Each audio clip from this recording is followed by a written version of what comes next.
Le très haut débit maintenant, moteur de développement, c'est l'outil indispensable du web, créateur d'emplois dans les services, le commerce en ligne, la télémédecine également, les champs d'application sont immenses. Or, la France est en retard, la promesse d'une couverture intégrale du pays en très haut débit d'ici 10 ans, c'est celle de François Hollande, suppose de gros efforts d'investissement.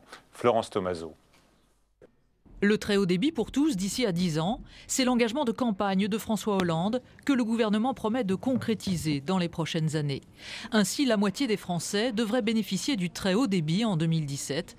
Ils seront 100% en 2022 contre 3% aujourd'hui. Pour que tous les foyers bénéficient de la fibre optique, l'État paiera de sa poche et mettra à contribution les opérateurs privés, mais aussi les collectivités locales. Ces dernières auront un rôle particulier à jouer dans les zones rurales où l'habitat est plus dispersé, soit 43% du territoire, où la couverture est quasiment inexistante. Ce sont ces collectivités qui pourront initier ce projet d'extension du réseau. Seulement, beaucoup d'élus locaux s'inquiètent du financement de ce projet qui s'annonce très coûteux dans les zones les plus isolées. Ils espèrent que le gouvernement respectera l'égalité d'aménagement des territoires, que les opérateurs n'investiront pas que dans les régions les plus rentables financièrement. Enfin, toutes les collectivités locales ne sont pas logées à la même enseigne en matière de budget. Certaines, endettées jusqu'au cou, risquent de ne pas pouvoir financer cette ambition numérique qui pourtant, selon les termes de François Hollande, fera la croissance de demain. Et avec nous donc le sénateur socialiste de l'Oise, Yves Rome, bonsoir. Et merci d'être avec nous. Vous êtes l'auteur de ce rapport parlementaire, sénatorial, avec votre collègue UMP Pierre Hérisson. Alors un chiffre, tiens, un seul chiffre pour être clair, pour fixer les idées d'emblée. Il y a 21 millions d'abonnés au haut débit et au très haut débit dans notre pays, mais une infime partie simplement, uniquement au très haut débit. Hein. Et là, ça pêche.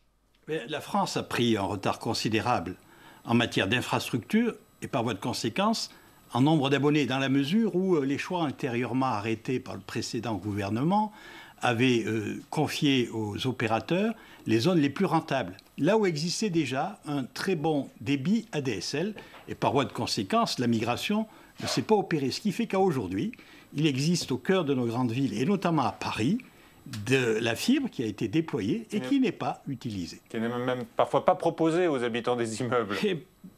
C'est exact. Donc, c'est un gâchis. Donc, il faut, et il a fallu que le gouvernement et que notre rapport analyse quel était l'état de la situation en matière de déploiement de réseau. C'est un échec. L'ancien plan national du très haut débit n'a pas apporté ses fruits, en quelque sorte.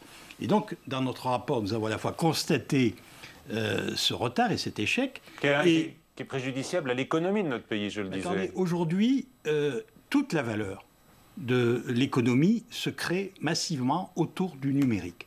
Récemment, nous avons analysé avec, ici au Sénat la fiscalité numérique avec le rapport de Philippe Marini, et on voit bien que l'essentiel de la valeur se crée autour de ces fameux GAFA, Google, Amazon, Facebook, Apple, et qui plus est, ont des stratégies d'optimisation fiscale et via l'Irlande, avec un petit passage en Hollande, atterrissent aux Bermudes et ainsi privent les États-nations de la possibilité de prélever ce qui est juste et bon pour ensuite contribuer au bien vivre ensemble. Ce n'est pas durable.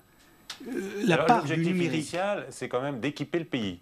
Et vous avez chiffré, vous, le montant des investissements? Oui, le montant des investissements, selon les études, varie alors entre 20 milliards hypothèse basse et 30 milliards hypothèse la plus haute. Mais pour l'instant, on ne parle que de dépenses. Or, à un moment donné, et je sais que c'est compliqué, mais ces nouvelles infrastructures vont générer à terme des bénéfices, puisqu'il faudra bien qu'une fois déployées, elles soient exploitées. Aujourd'hui, le fil de cuivre de France Télécom, même s'il connaît quelques difficultés liées justement à l'introduction d'un quatrième opérateur qui a bousculé le marché et tiré les prix à la baisse, eh bien, nous sommes devant une situation qui n'est pas tenable. On tire les prix à la baisse et on demande de réaliser de grands investissements. Vous voyez la contradiction. Vous allez faire dresser l'oreille, monsieur le sénateur, parce que je vous comprends. Donc vous dites qu'il faut augmenter le prix des abonnements, et c'est ce que disent les opérateurs historiques comme France Télécom, en disant en France, les tarifs sont trop bas et ne permettent pas les investissements nécessaires. Donc il faut qu'on paye tous. Bien, mais écoutez, je n'ai jamais trouvé un investissement d'avenir qui se soit réalisé gratuitement en claquant des doigts. Et donc, sur cet investissement majeur pour à la fois la compétitivité, l'attractivité des territoires, et puis alors, osons-le, pour un changement de société massif, car l'introduction du numérique dans toutes ses dimensions, de l'éducation en passant par la santé, en passant par le commerce, est en train de bouleverser, mais de manière très forte, dont on ne perçoit pas encore totalement la portée, l'organisation même de notre société, de nos sociétés. Si je vous comprends bien. Nous ne sommes pas dans une accumulation de crises, nous sommes devant un changement de monde. Et il faut le comprendre. Et si nous prenons du retard dans la constitution des réseaux, qui d'ailleurs doivent être parallèlement déployés avec le développement des usages, qui conditionnera bien sûr la compétitivité et l'attractivité. Alors si je vous comprends bien, l'irruption de Free sur le marché a un petit peu freiné le développement du réseau en très haut débit dans notre pays. Ils ont une responsabilité. Il y a quand même des mots au gouvernement qui disent, Mme Fleur Pellerin, elle est tout à fait satisfaite de voir que Free a fait baisser les prix, elle, par exemple. Hein. Bien, écoutez, on peut parfois avoir des visions pas tout à fait similaires à celles du gouvernement. Moi, nous avons étudié dans le rapport avec Pierre Hérisson, la France est le pays du monde où le coût Internet haut débit ou très haut débit est le plus faible, de 1 à 3,5 par rapport notamment aux États-Unis. Voilà, un constat. Donc à un moment donné, aujourd'hui, le surplus que retirent les consommateurs de la baisse du prix, eh bien, c'est une insulte à l'avenir. Parce que, comme le titre challenge cette semaine, le web booste les emplois de demain. C'est évident, c'est une évidence. Qui ne le comprend pas est en train de commettre une erreur par rapport à l'avenir et par rapport au seul levier dans ce monde difficile de croissance potentielle. Dans ce rapport, ça va rester un vœu pieux, les 20 milliards d'euros. Écoutez, l'investissement, vous les trouverez où? Moi j'observe que le président de la République lui-même, dans cette période où la difficulté est particulièrement importante, a osé, sur le territoire du Limousin, d'aller afficher cette ambition et cette volonté.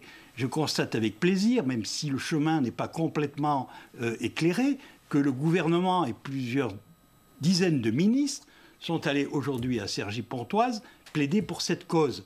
Alors, je vous concède qu'il faudra, en tout cas dans la dimension qui nous préoccupe, nous les collectivités territoriales, que le sujet prospère et que les financements qui vous mettiez aussi, vous, un petit peu d'argent, c'est ce que vous voulez dire. Ah, mais nous en mettons beaucoup, pas un peu, beaucoup. Beaucoup. Il faudra peut-être continuer pour atteindre vos objectifs. Hein. Mais merci. Nous allons continuer avec détermination et audace. Merci, Monsieur Rome, d'avoir été avec nous ce soir. Allez,